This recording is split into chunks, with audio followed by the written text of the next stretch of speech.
Sky News contributor, News Corp European correspondent, Sophie Elsworth. Well, Sophie, welcome to the program. Protesters, well, of course we'd expect them. It's Donald Trump. They're already in Windsor. The President and the First Lady are there. They're staying the night at Windsor Castle. Some have said that's a snub to Donald Trump, but it's because, of course, you know and I know, Buckingham Palace is being renovated quite substantially. We'll get to all the ins and outs of what this means for Keir Starmer because he's in the middle of the fight for his life. But given Donald Trump had a mum from Scotland, we know he loves all of this ceremony and, of course, the Brits are going to turn it on. They certainly are, Peter. The US President and Melania Trump, the First Lady, stayed in Regent's Park last night in central London with the US Ambassador to the UK. They're travelling to Windsor this morning. They'll arrive here around lunchtime. It's just after 9:30 or about 9:30 in the morning here. There's quite a buzz here, Peter, in Windsor. There's plenty of people around. There's flags up, the Union Jack flags. There's the American flags. There's an awful lot of media, as you would expect, and huge security, police everywhere, Peter.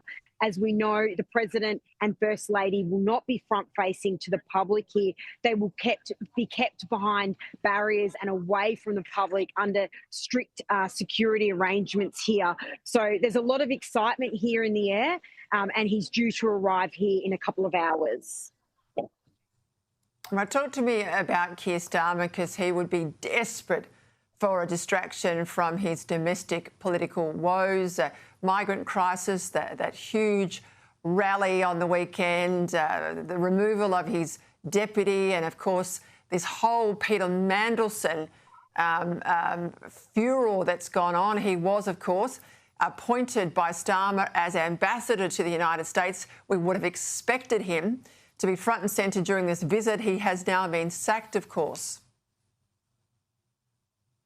Well, Peter, to put it bluntly, it's been a horror few weeks for Sir Keir Starmer. He lost his Deputy Prime Minister, Angela Rayner, over a tax scandal. He had to sack the UK ambassador to the US, Lord Peter Mandelson, as you pointed out, with his as a result of his close relationship with the convicted paedophile Jeffrey Epstein, who he described as his best pal. He's had the migrant crisis here, the one-in, one-out schemes failing miserably. And he also saw that massive protest in central London on the weekend against the migration issues here in the UK, where up to 150,000 people turned out who are very angry with the amount of illegal migrants arriving here in the UK. So it's been a shocking 2 weeks for him. And there's no doubt he will be hoping this is the distraction that he needs, where he can focus on the US president being here. And he has a pretty good relationship with him, Peter. He's done quite a good job in managing the bilateral relations. So he'll be looking to impress the US president during his time here for the next couple of days. Now, it's not rosy with the Tories either because, of course, the conference is looming. The defection, of course, this week across to reform of a real Tory star and real pressure from everyone I'm speaking to on Kemi Badenoch's leadership. Some say she won't last till Christmas. Well, she's in strife too, Peter.